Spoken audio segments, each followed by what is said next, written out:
Why is it important that you understand how to read the price chart before jumping into trade?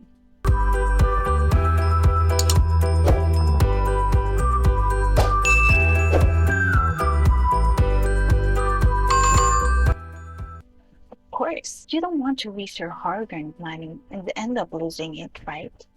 Sino ba naman yung may gusto na nag-invest ka ng $100 and then after opening a trade, you'll end up having $50 na lang kasi natalo ka. So that's very painful and you don't like that to happen.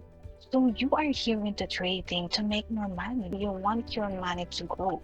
And in any financial instrument like stock trading, cryptocurrency trading, forex trading, so it all comes down to your ability to read the price chart correctly and to make decisions based on what you see. So that is why today I want to talk about how to read the price chart. And in reading the price chart, you need to consider three things. And if you think this sounds good, then make sure you go ahead and click that subscribe button and the like button and the notification bell so you won't miss anything.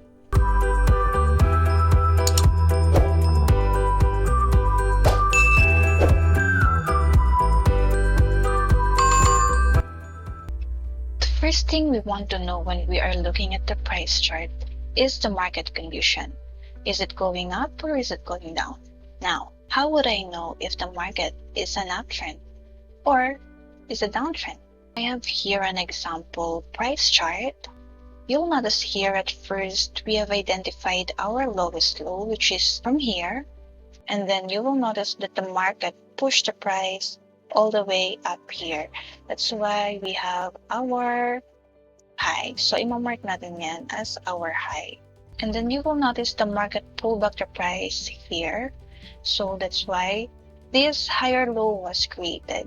Ibig sabihin, si market nagkaroon siya ng retracement or retest.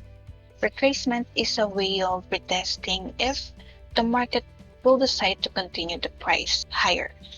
Since this pullback closed above our previous lowest low, we would know that this higher low was created.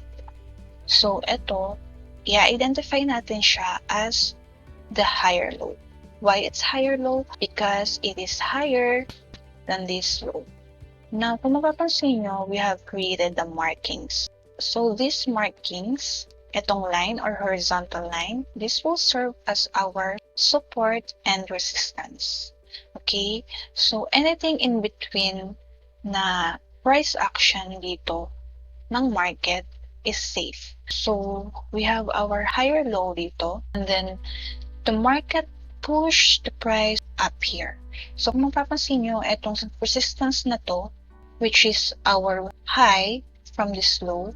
So, ayan, na-break niya yung resistance, itong high, all the way up here. That's why a new higher high was created. So, ang gagawin lang natin dyan is i-move natin itong marking natin which will serve as a new resistance and then itong previous high will serve as our new support. So, i-move lang ulit natin yan. Now, we have our new support which is our previous high and then our new resistance which is the higher high. From this higher low, the market decided to push the price all the way up here to create a new higher high. And then the market again pulled back the price. So kung mapapansin nyo na nag-pull back yung price within this support and resistance lang. So hindi na-break ng market itong support natin dito. And then nag-close siya above our support level. That's why we have marked this as our new higher low. Okay? So, ma-identify mo kung at-trend yung market if the market constantly making higher low, higher high, higher low, higher high, then higher low. So, ito yung easiest way to identify what the market trend is. So, when you are looking at a price chart, the first thing we want to know is the market trend, if it's an uptrend or a downtrend. Now, most of the time, hindi naman siya ganito kalinis gumawa ng price action. So, most of the time, maraming noises dyan in between the support and resistance. The market price looks like this. So, ayan, mapapansin nyo ganyan siya. So, dito mapapansin nyo, we have our lowest low here, and then we're going to mark our high here. So, the market pushed the price all the way up here, and then created a new pullback, which is higher than this previous low. We have our new higher low. And then the market again decided to push the price above this high, and then we break this resistance and this high up here. That's why a new higher high was created. Now we're going to move again our marking, which is this horizontal line, which will serve as our new resistance, and then this previous higher low will be moved here. So this previous high will serve as a new support. Now, mapapansin nyo dito sa market trend natin, ito yung ating higher high. From this high, nagkaroon ng pullback, and then nag-break itong previous high, yung support natin. Now, kapag na-break niya itong previous high, what you're going to do is to look left here. Hanapin mo yung previous higher low, which will serve as your support. So if the market pulled back and did not break this higher low or this support and then bounce up to create a new higher high, it means it's a continuation of an uptrend. However, if ganito yung nangyari, let's say for example, ang ginawa ng market is na-break niya itong higher low. So, ang itsura niya is ganito, or ang candle. Yan. Let's say, for example, ganyan ang nangyari. In any time frame, let's say using a daily time frame. So, yung daily time frame mo, nag-close siya below this higher low. It means it's a signal for a reversal. But if the candle closes above this and meron lang siyang wick dito, so meron siyang wick na ganyan, you're still safe. Kasi dito siya nag-close above the support. So, pwedeng mag-continue yan ganyan. Until mag-break niya ulit siya, and then ganyan. And then create a new high.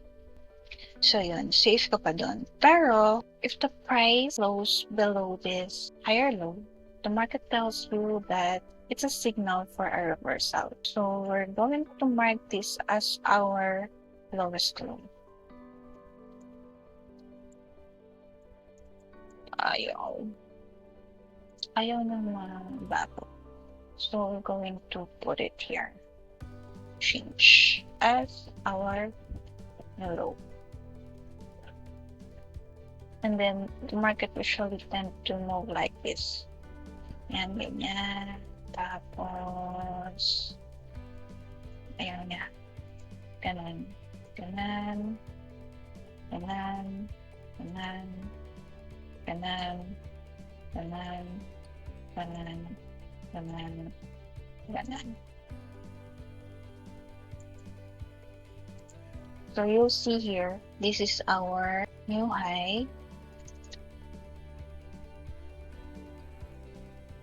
And then, the market pull back and then create lower high because it is lower than this high. We have our lower high. And then, created another lower low. Why? Because it is lower than this low. And then, created again another lower high. So, it means nag-change na yung market trend from uptrend to downtrend. So, that's how you identify what is the current market trend. Second thing you want to understand when you are looking at the price chart is consolidation.